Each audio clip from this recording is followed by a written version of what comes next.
ব্রহ্ম ও আদ্যাশক্তি বা কালী সম্বন্ধে আলোচনা করা যাক। ব্রহ্ম ও শক্তি অভেদ। অগ্নি ও তাহার দাহিকা শক্তি, দুধ ও দুধের ধবলত্ব, মাখন ও ঘোল, মণি ও জ্যোতি, সাপ ও তার তির্যক গতি, জল ও তার হেলাদোলা প্রভৃতি দৃষ্টান্তের দ্বারা একটি ভাবিলে অমনি অন্যটিও ভাবিতে হয়। একটি ছাড়িয়া অপরটিকে ভাবা যায় না। উহাদের মধ্যে যেমন অভেদ সম্বন্ধ, তেমনি ব্রহ্ম ও শক্তি বা কালীর মধ্যে অভেদ সম্বন্ধ। যেমন সাপ যখন স্থির বা জল যখন স্থির, তখন যেমন কোনো ক্রিয়া নাই, তেমনি যখন সৃষ্টি স্থিতি প্রলয় নাই, তখন ব্রহ্ম বলি।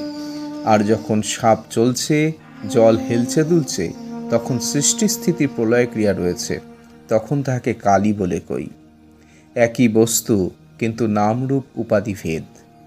তুমি যখন রাঁধছ তখন রাঁধুনি, যখন পূজা করছো তখন পূজারী, আর যখন কোনো কাজ করছো না তখন তুমি ব্যক্তিমাত্র। সেই রূপ ব্রহ্ম যখন সৃষ্টি প্রভৃতি করেন তখন তিনি কালী, আর যখন নিষ্ক্রিয় তখন ব্রহ্ম। একই জিনিস, ভিন্ন নাম মাত্র। এই ব্রহ্মের জ্ঞানী তত্ত্বজ্ঞান।